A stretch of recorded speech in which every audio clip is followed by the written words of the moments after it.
Арыбаңыздар мекендештер, бул НТС телеканалы эмнеге теле берүүсү. Эртең эмес бирси күнү окуучулар өзүнүн 4-чейрегине окууга кайра кайтышат. Мектептеги 100 000 окуучу мектеп дубалдарына барып окуусун улантат.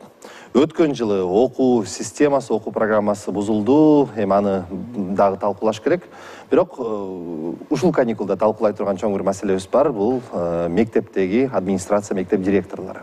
Айтканымдын себеби, ушул жумада эле Борбор калабыздын 2 мектебинде, бул 89 жана 28 мектептерде директорду дайындоо боюнча маселе чыгып, жана кайбир коллектив макул болбой, бир директорда 10 мугалим бир күндө өзүнүн жумуштан кетүү тууралуу арызын берип, дегеле чоң бир чыр чатакка айланды. Мындан улам мектеп директорлорун дайындоо чоң бир саясий маселеби деген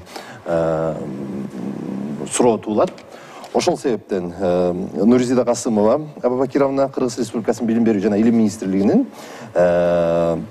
башкармалыгынын башчысы, саламатсыздарбы? Жана филология илимдеринин доктору Венера Ахматова, кутман кеч. Эми Нурзида Абубакировна, сизден баштайлык. Жогоруда айтылган окуялар тууралуу бир кыска эгер маалыматыңыз болсо, ошондон улам бүтүндөй өлкөдөгү директорлор тууралуу сөз кылалык. Ошол саламатсыздарбы?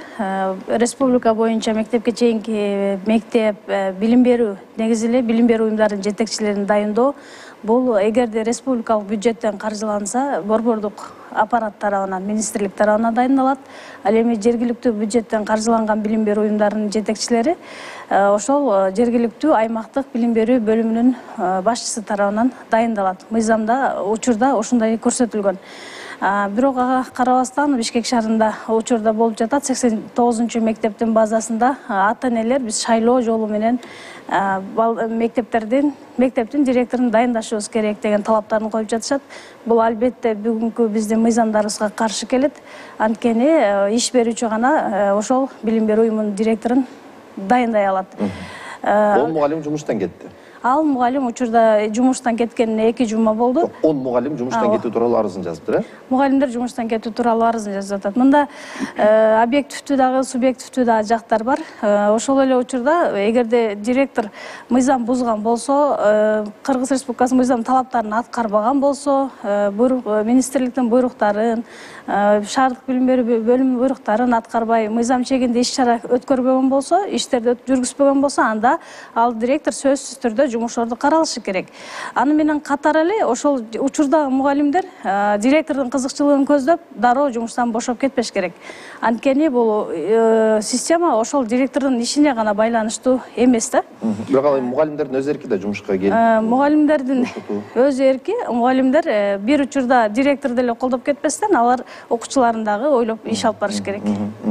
Окуу жылын аяктап атканда жумуштан кетип калуу дагы мындай бир аз балдардын билим берүү жоопкерчилигинин алдындагы көз карашы. Урматтуу Венера айым, эми дегеле бизде эмне себептен ушундай утур маселелер чыга берет? Бул биринчи учур эмес да. Буга чейин дагы Борбордо болобу, Тетибаян Антоновкада, Ноокатта, Каракулжада дегеле түрдүү бир окуяларды угуп келе беребиз да, ушу мектеп директорлору. Неге мектеп директорлору мындай бир өзүнүн чөлкөмүндө саясат жасап калышкан? Чындыгында мектеп директору аябаганда чоң фигура, өзүнүн аймагында дагы, мектепте дагы, анан жалпы биздин Кыргыз Республикасынын билим берүү системасында дагы да. Мында карасаңыздар, бизде республика боюнча 2241 мектеп бар да. Демек ошончо директор бар. Бирок тилекке каршы директорлордун тегерегиндеги маселелер ошондой бир чыр чатактуу көйгөйлөр чыкканда гана эстелип, анан биздин жогорку кеңеш тарабынан, бийлик тарабынан, же болбосо билим берүү министрлик тарабынан анан талкуулар уюштурулуп, кандай бир өзгөртүүлөр кирүү жөнүндө сөз болуп эле келатат мезгил менен. Бирок ошол сөз боюнча эле калып, анан конкреттүү түрдө ишке ашкан жери жок да. Бул биринчиден. Экинчиден, эгерде ошончолук коомчулук мындай өзүнүн терс пикирин билдирип, окуу жылы учурунда, окуу процесси жүрүп жаткан учурда 10 мугалим жумуштан кетип атса, анда бул өтө чоң көйгөйдүн бар экендиги да. Ал эми үчүнчүдөн биз мектеп директорлорун кандай жол менен тандап алып атабыз? Эгерде дайындалып атса, кандай жол менен дайындалып атат? Мисалы үчүн жогоруда дагы билим берүү министрлигинин адиси белгилеп кетти. Ошондой эле 2011-жылы билим берүү мыйзамынын негизинде кабыл алынган жалпы билим берүүчү мекемелердин жобо бар, мекемелер жөнүндө. Мына ошол жерде мектеп директорлору жөнүндө мындайча кыскача белгиленип турат да, бир абзац болгонучу. Ал мектеп директору болуш үчүн ошол жерде 7 жылдан кем эмес ушул тармакта иштеши керек. Андан кийин пенсия курагына жетпеши керек, андан ашып кетпеши керек да. Андан кийин ошо педагогикалык жана менеджменттик, психологиялык жана башка, анан Кыргыз Республикасынын билим берүү тармагы боюнча укуктук ченемдик жол жоболорду билиш керек деген гана ошол кыскача мындай жалпы жөнүнөн жобо турат да. Бирок ушул жерде карасаңыздар, эки гана конкреттүү так критерий турат, туурабы? Пенсия курагына жетпеш керек, анан 7 жыл ошол жерде иштеш керек. Калгандары болсо кантип өлчөйбүз анычы? Кандай критерий булчу? Бул жөн гана мындай абстрактуу нерсе болуп калып атпайбы? Бул бир да. Экинчиден, эгерде аймактагы мектеп директорлорунун ошол райондук бөлүмдөр башчылары дайындай турган болсо, ал кайсыл негизде ошол директорду тандап алып атат. Ошол эки критерий, калгандарычы эмненин негизинде? Конкурс өткөрүлбөсө болуптур. Мугалим тиги ата-энелер шайлоону талап кылаттыр. Андай жолу да жок болсо, мыйзамда башка жолдору көрсөтүлбөсө, башка критерийлер анын колунда жок болсо, анда бул жерде кандайдыр бир шектене турган бир коррупциялык схемаларга жол ачылат. Сөзсүз түрдө коррупциялык тобокелчилик жатпайбы, туурабы? Мисалы үчүн, ал кандай жол менен ошону тандап алып атат да? Ошол эле Бишкек шаарында да аябай көйгөйлөр көп чыгат. Бишкек шаарында дагы мектеп директорлорун мэрияга төзөнтүс караштырып, көйгөйдүн баары эле борбордо жатат. Да, билим берүү департаменти даярдайт да. Бирок ошол эле учурдачы, мына карасаңыз, мен билим берүү бөлүм башчысы болсом, мен директорлорду кайсыл критерийлер негизинде кандай кылып тандап аламын дачы? Ошондуктан мектеп директорлорун алмашуу менен бул билим берүүдөгү, мектеп билим берүүсүндөгү чоң реформанын башаты ушул жерде жатат да. Биз чындыгын айтканда мектеп директорлору бул билим берүү министрлигинин өзүнчө бир командасы болуш керек да, туурабы? Эгерде 2241 директор, 80.000 мугалим, анын астында канчанан бизде мектеген жаштар, туурабы ошол жерде? Эгерде билим берүү министрлиги кандайдыр бир реформа жасайм десе, анда ошол реформанын реформаторлору ошол мектептин директорлору болуш керек да. Анан бул мектептин директору болууга мен көп жылдардан бери мектептер менен аябай тыгыз иштешип келатам. Көп эле адамдар кызыктар болушат да. Ар кандай амбициясы болот ошо мектеп директору. Бирок мектептин директору деген бул өтө жоопкерчиликтүү жумуш да. Мектептин директору деп бүгүнкү күндө бир эле учурда менеджер болуш керек. Менеджментти мыкты билиш керек. Экинчи учурда ал лидер болуш керек. Педагог. Ал деген ошол чынында эле ал ар бир кичинекей коллективди деле башкаруу аябай оор. Мен өзүмдүн тажрыйбамдан да билем. Ошонун тилин так, ошону өнүктүрүп кетип, багыт берип, кандай бир баалуулуктарды, адеп акылактык жана башка мамлекеттик баалуулуктарды алып жүрө турган. Ошол учурда чарбакер болуш керек, туурабы? Мектептин бүт бардык чарбалык иштерине директор жооп берет да. Ошол учурда кадрларды тандоо боюнча аябаганда чоң жоопкерчилик директорда да. Демек, директор болуу аябай чоң жоопкерчиликтүү жумуш. Ошо жана эки критерий боюнча министрлик чындыгында жоболордо мындай тагданы көрсөтүлгөн эки гана ошол жаш курагы боюнча, анан кийин 7 жылдык стажы боюнча гана жобо бар экен да. Бул жоболорду өзгөртүү мындай мүмкүнбү? Албетте мүмкүн. Сиздин айтып жаткан маселеңиз бүгүнкү күндө актуалдуу, эң актуалдуу. Ушул билим берүү тармагындагы реформалардын бир багыты ушул мектептердин билим берүү уюмдарынын жетекчилерин дайындоо боюнча дагы каралып жатат. Сиз айтып кеткенде учурда ошол талап кылынган категорияда ошол пед стажы болуш керек, соттолбогон болуш керек, медициналык каршы көрсөтмөсү болбош керек деген дагы кошумча критерийлер бар. Ошол эле учурда жана директор 541 токтом ал. Бул токтомдо директор 5 жылга дайындалат. Эгерде эмгек келишими узарган болсо, дагы экинчи мөөнөттөн ашпаш керек деп көрүнүп турат да. Бирок бүгүнкү күндө бул маселе дагы бир топ көйгөйлөрдү жаратып, 10 жылда эле 5 жылга дайындалат, 5 жылга дайындап, экинчи мөөнөткө ошондо жалпысынан алганда 10 жыл иштесе болот деген типтүү жободо турат да. 20-30 жылдан бери иштеп аткандар бар да. Ошол типтүү жободо турат. Бирок бул эмгек кодексинде антип чек белгиленбеген үчүн баягы бизде көпчүлүк учурда мектептин директорун жумуштан алып салсаң соттошуп чыгат, анан барып закон, анан кодекске барып такалып, эмгек кодексинин негизинде алар кайрадан ушул талап кылынбайт дегендей көрсөткүчтөргө алып келип туруп. Башкача айтканда бул жакта мыйзамда өзүнө бузуу бар турбайбы? Эмгек кодекси менен жобо бири-бирине дал келбей атат. Эми жободон караганда эмгек кодекси жогору турат. Анан белгилүү ал. Эмгек кодексин аткарып туруп, анан ошол 10 жыл, 15 жыл, 20 жыл иштеген директорлорубуз бар бүгүнкү күндө. Бул тармакта сиз айткандай система реформага муктаж. Учурда ушул билим берүү мыйзамына, президенттин указынын жарлыгына ылайык инвентаризация жүргүзүлүп, ушул билим берүү тармагындагы 6 мыйзам, билим берүү жөнүндө мыйзамына, ошондой эле илим жөнүндө мыйзамына деп 2 мыйзамга бириктирилип жатат да. Илим өзүнчө, анан калган 5 мыйзам ушул билим берүү мыйзамы деп бириктирилип жатат. Эмне өзгөрөт конкреттүү түрдө? Бул жерде ушул директорлорду дайындоо буга чейин райондук шаардык билим берүү бөлүмдөрүнө берилип келген болсо, милдети болуп, бул жерде азыр конкурстук тандоо менен дайындоо тууралуу өзгөртүүлөр киргизилип жатат. Бул албетте азыркы учурда биздин жалпы коомчулук менен талкууланып, жарандарыбыз менен, көз карандысыз уюмдарыбыз менен талкууланып, ушул ченемдер киргизилип жатат.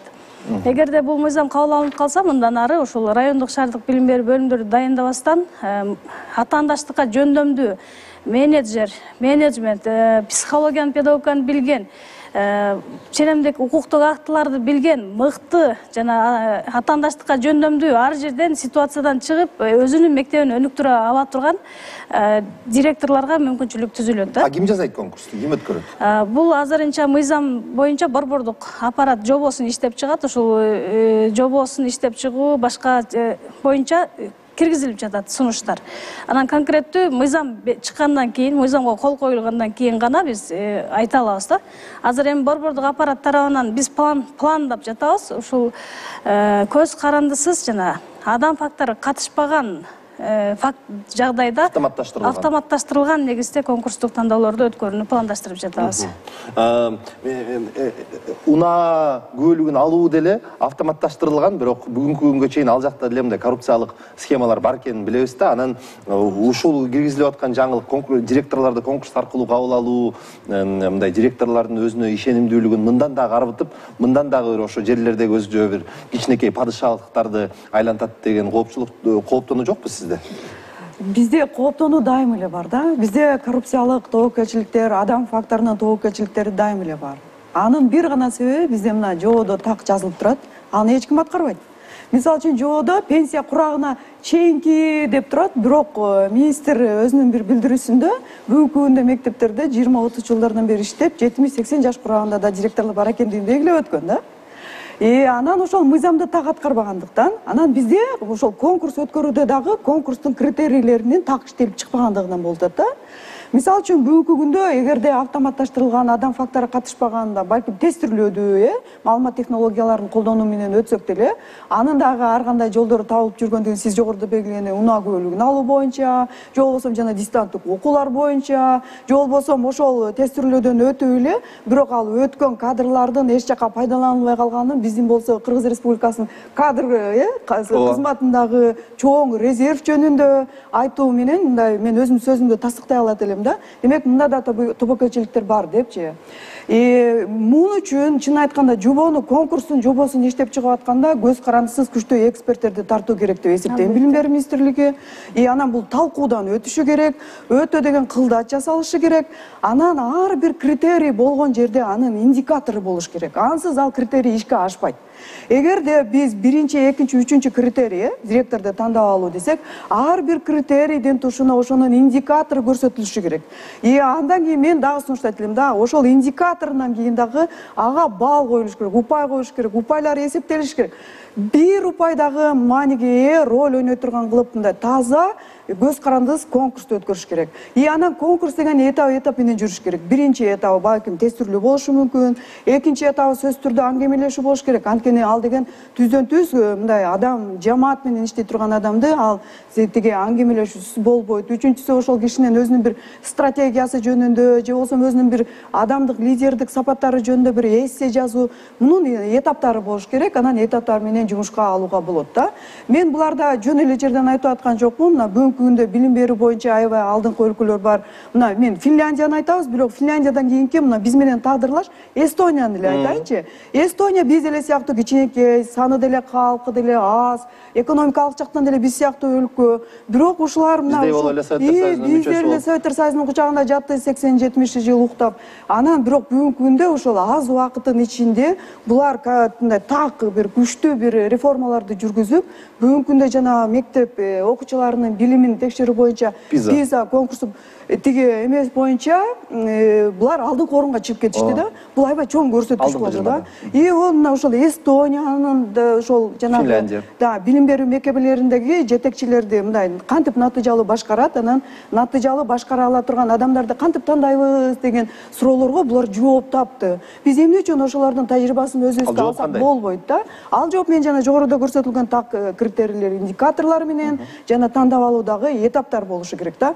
Анан бул жерде биздин калкыбызда аз, анан бардык нерсеге биздин жарандык коом аябай өнүккөн, ата-энелерден мына бүгүнкү көрүп атасыздар, мындай бардыгын аябай кылдат карап турат да. Демек, мындай учурда аябай таза өтүшү керек да. Өтө объективдүү, мүмкүн болушунча таза өтүш керек да. Мен айтат элем, бүгүнкү күндө билим берүү министрлигинде мындай жаш команда келди. Эгерде ушул команда билим берүү боюнча реформаларды жасайбыз десе, анда бир ушун эле так сонун кылып аягына чыгарып коюш керек. Анда ана мен дагы сөзүмдү айтат элем да, биз мына жарым кылымдан бери социалдык реформалар жасайбыз дейбиз, экономикалык, саясий реформалар жок, реформаларды билим берүүдөн башташ керек болчу. Билим берүүдөгү реформаны кандай жылдырсаң, мамлекеттеги өнүгүү ошондой байкалат да. Коомдун аң сезими ошондон оңолот. Сөзсүз түрдө. Баягы социумдун бешиги да. Эң туура айтып атасыз. Бүгүнкү күндө адистерде интеллектуалдын дефицити, адистерге, мыкты адистерге чукак экендиги, алардын баары кайдан чыгып атат? Алардын баары ошо биз мектептеги эң башкы ошол реформа, мектепти өнүктүрүү боюнча биз эч нерсе жасабай атканыбыздын ошо далили болуп атат. Мектепте саясатташып кеткен. Сөзсүз түрдө. Бул адаттардан арылуу боюнча алдыда реформалар, чоң реформалар күтүлөт. Бул боюнча ошол министрликтин жаңы командасы, түзүмдөрү иштеп жатат. Сиз айткан ошол критерийлер так иштелип чыгат. Анткени биз жеке эле министрлик иштеп чыгып койбостон, ошол чөйрөдө иштеп жаткан кызматкерлер, тажрыйбалуу адистер, эксперттер, көз карандысыз уюмдар менен сөзсүз түрдө талкуудан өтүп туруп, анан жалпы жакшыртылгандан кийин ушундай кадамдарга эми баягы чала була иштегендин жыйынтыгын ушуга чейин көрдүк да.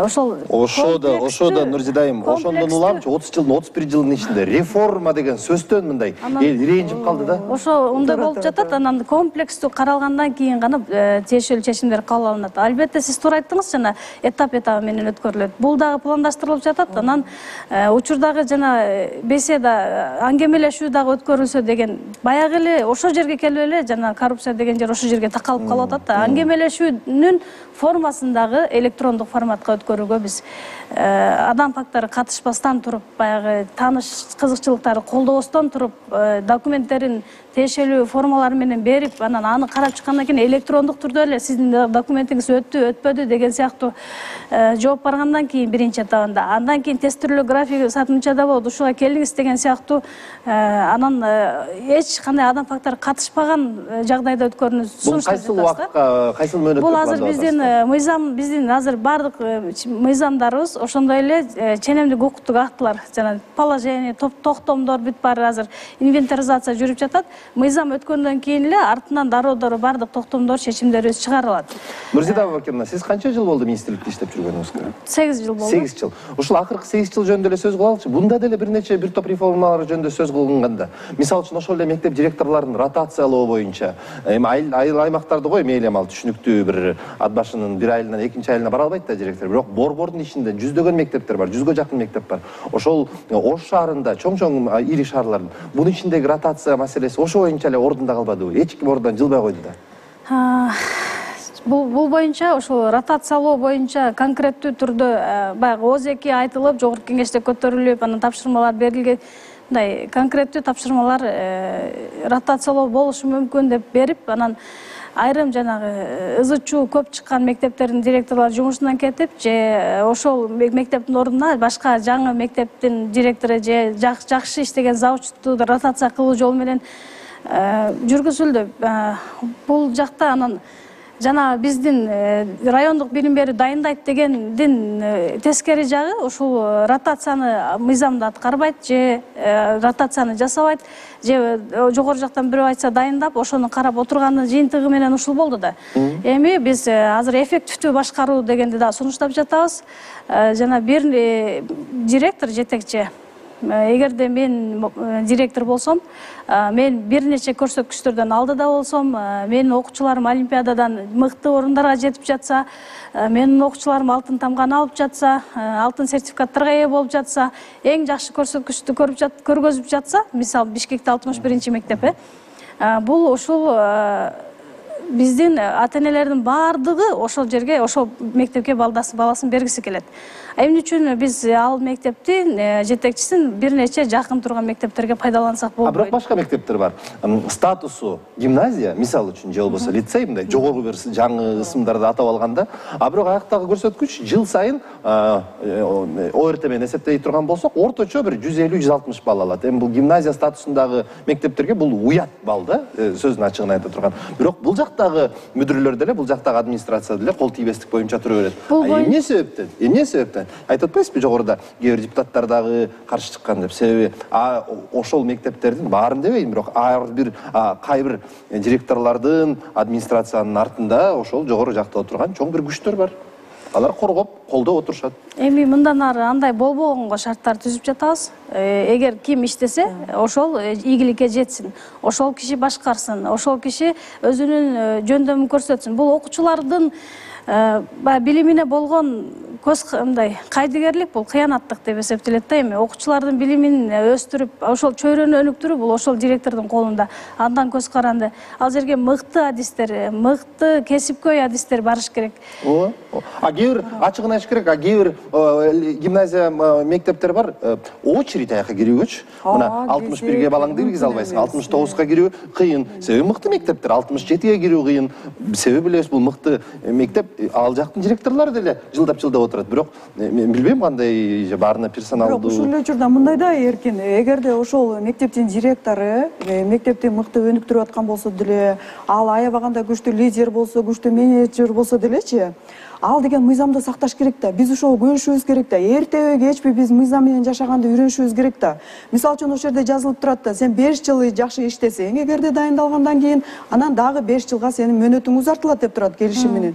Болду да, сен 10 эле жылдык мөөнөтүң бар экен да. Бирок ал кайра эмгек кодексине каршы келип аткан турбайбы ал жобо? Эмгек кодексинде эмгек кодексинде 30 жыл 20 жыл отурат деген жер жок да ал жерде. Мөөнөт белгиленбептир.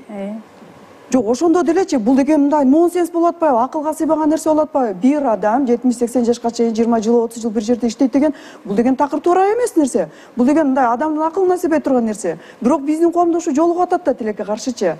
Негизи адам өзү кайсыл бир башкаруу мекемесине жетекчи болуп келгенде, ал өзүнүн бүт потенциалын 5 эле жылда өзү бүтөт. Чынын айткандачы, бүт өзү жакшы ошол жерде өзгөртөм деп турган идеяларын, бардык программаларын, стратегиясын 5 жылда негиздейт, 5 жылда өзүнүн так кадамдарын жасайт дагы, кийинки 5 жылда ал жөн гана ошону түшүмүн жеп эле тынч отурат. Өзү негизи адамдын табияты, лидердин табияты ошондой.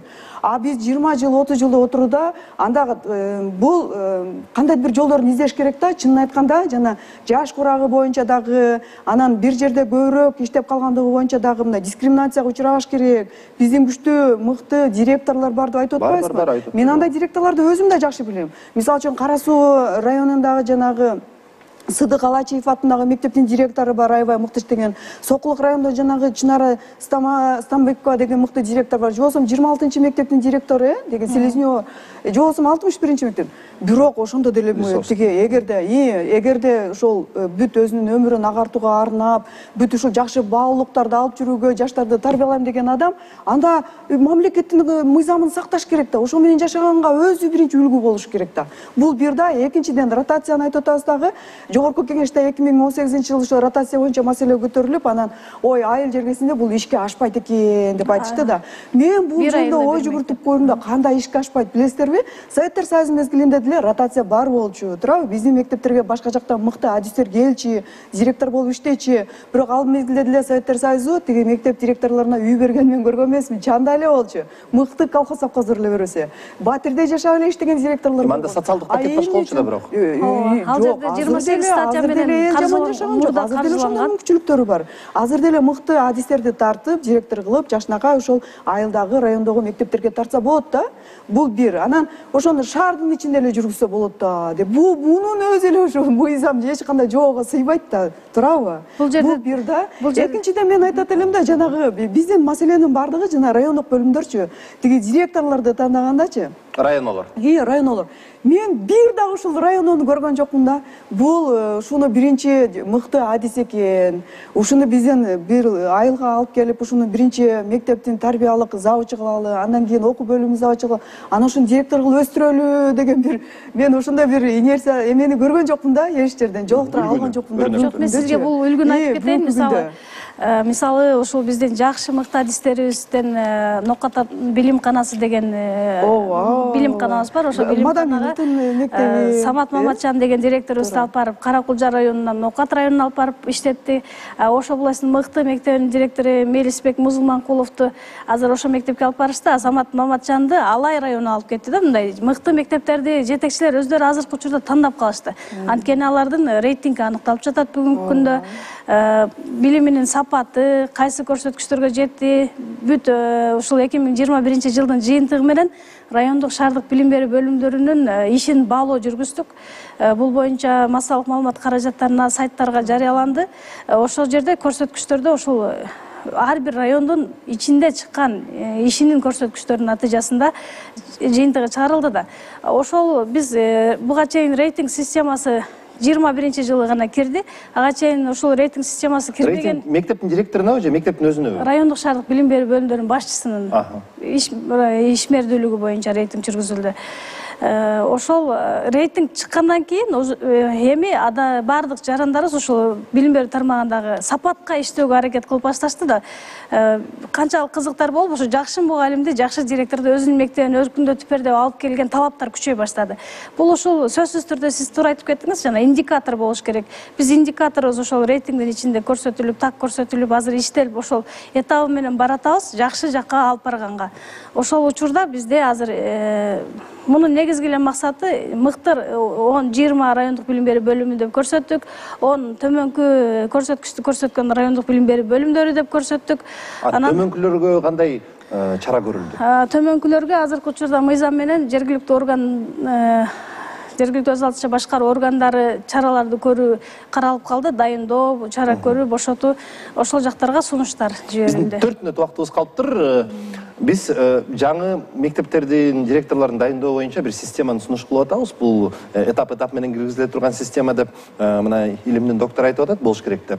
Бирок кандай болгон күндө дагы акыркы бенефициар бул мугалимдер жана мектеп алып аткан окуучулар, мектептеги окуучулар, алардын ата-энелери. Ана албетте аларда дагы нааразычылык пайда болот. Алардын баардыгына ар бирөөнө мындай түшүндүрүп берүү дагы мүмкүн эмес да бул системаны. Ана ошол нааразычылыктар пайда болуп, анан кийин мектептерде мына 28 мектеппи, 26 мектеп азыр жаңылышып албайм. Жана андай 10 мугалим бир күндө жумуштан бошоп кеткен арызын жазып, ошондой мындай массалык түрдө болуп кетет деген кооптонуу жокпу? Андай кооптонуу бар да, негизиненчи сөзгө дегенде көптөгөн мектеп директорлору ал көп жылдардан иштеп, ошол системада аябай чоң да акулаларга айланып калган директорлор бар, аны да моюнга алышыбыз керек. Команда түзүп алган. Түзүп алган, бардыгын билет, системаны мыкты билет. Ошондуктан билим берүү министрлигинин өзүнүн так концепциясы болуш керек бул боюнча, бир да. Анан сөзсүз түрдө саясий эрки болуш керек. Ушул реформа баштадыкпы, аны аягына чыгыш керек. Анда болбойт, андачы. Бул экинчиден. Ал эми үчүнчүдөн болсо, мындай мисалы үчүн жободо да бар да, туурабы? 5 жыл иштейт, анын ишинин жыйынтыктары боюнча аккредитациядан өткөндөн кийин аттестация аккредитациядан өткөндөн кийин да 5 жыл болот. Бирокчу сиздер айтып коюңуздар, мен республикада мектептерди аябай жакшы билем, ички акыбалында. Аккредитациядан өтүүгө аз гана мектептердин мүмкүнчүлүгү бар. Мисалы үчүн мен бир эле жерин айтайынчы.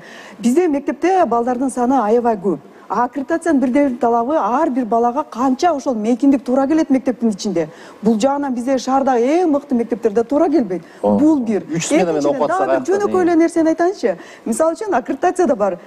Тиги ашканасы кандай акыбалга туура келиш керек, ажаткана кандай акыбалда болуш керек, санитариялык жактан жана башка талаптарга, коопсуздук жагынан кандай болуш керек. Бирок биздин бир да мектептер ага туура келбейт. Анан кантип эле ал аккредитациядан өтүп кетип атат да, директор дагы 10-15 жыл отуруп атат. Вот көрдүңүздөрбү? Андай так мындай критерий, так мыйзам, жобо бардыгы эле турат. Бирок ошону ишке ашырыш керек да. Ишке ашырыш керек. Туура айтып жатасыз. Ошол эме боюнча аккредитациялоо, лицензиялоо боюнча дагы биз ошол барын электрондук форматка, адам фактору катышпай ошол форматка өткөрүүгө аракет кылып жатабыз. Учурда бул быйылкы жаңы окуу жылы башталганга чейин ишке кирет. Азыркы учурда ошол жасалып жатат да. Ошол жасаганда дагы биздин бардык коомдун өкүлдөрүнүн катышуусу менен, алардын суроо талаптарынын негизинде, анан тажрыйбалуу адистердин негизинде, чечимдердин, сунуштарынын негизинде гана ушул сунуштар иштелип жатат. Бул сөзсүз түрдө жанагындай сиз айткандай адам фактору катышпастан мыкты мектеппи мыкты деп таанылыш керек. Начарбы аны начар деп өткөрбөш керек. Директор дагы аттестациядан өтүш керек. Жанагы жобо боюнча эгерде 5 жылда аттестациядан өтпөгөн болсо, анда бул эки эле жол берилиш керек да. Бул сертификатташтырылган адис жана аттестациядан өттү же өткөн жок деп. Эгерде өткөн жок болсо, ал жумушка директор болуп кайра дайындалганга укугу жок болот. Эми жыйынтыктоочу суроо, мен ошол суроодан баштаганда сиз өзүңүз биринчи жообуңузда ошол болду эле. Бишкек шаарынын билим берүү башкармалыгы азыр башкача аталып калды. Биз министрликтин ага тиешеси жок. Биз борбордогу мектептерге мындай көп кийлигише албайбыз деген таризде өзүңүздүн пикириңизди билдирдиңиз эле. Кайсыл учурда жана канткенде мектептердин бардыгы борбор болобу, айыл болобу, аймак болобу, бардыгы бир министрликке баш ийип, бир министрликтин сөзү сөз болот. Себеби мисалы үчүн ушул эле Борбор калаадагы мектептер, Борбор калаабыздын же болбосо Ош шаарынын билим берүү башкармалыгы бул мамлекеттин ичиндеги башка мамлекет. Министрликтин сөзүн мындай көп деле мыйзам катары кабыл алуу керек. Жана каржылоо механизми, анан дайындоо механизми жергиликтүү өз алдынча башкаруу органы мэрияга тандык болгондуктан ушундай көйгөйлөр жаралып келген да. Азыр эми бардык бир системага алып келиш керек да. Биз азыр сунуш кылып жатабыз, мыйзамга, жаңы мыйзамга өзгөртүү толуктоолор киргизип, анан талкуудан өтүп жатат. Бул дагычы эгерде талкуудан жакшы эффективдүү жыйынтык берип, биздин сунушубузду туура деп чечимдерди кабыл алган учурда гана бир борборго бириктире алабыз да. Анан эгерде жана жарандык коом же башка коом же ушул тиешелүү түзүмдүк бөлүм баягы министерство, ведомстволор каршы болуп пикирлерин билгизген учурда биз андай кадамдарга бара албай калабыз. Бирок бүгүнкү күндө биздин өкмөт ушул реформаны талап кылган, эмнеге муктаж болсоңор жасап келгиле, биз колдоп берели деген сунуштарды айтып, аябай жакшы реформага шарттарды түзүп берип жатышат. Кандай реформаны жүргүзөм десеңер, ачык көрсөтүү алып келгиле, биз колдоп берели деп. Биз ушул бир системага баарын бириктиргенге аракет кылып жатабыз. Мына ушул маселенин өзүндө жатат да көп нерсечи. Ошон үчүн жанагы эгерде бир мектептин директорун жумуштан ала албаса, анда бул министрликке жөө эле салыш керек. Анан кийин бул жөн эле методикалык жардам бере турган мекеме болуп калды деген маселе чыгып эле атпайбы, туурабы? Көпчүлүккө адамдар ушинтип эле айтып жүрүшөт да. Ушуга негиз бар болчу да.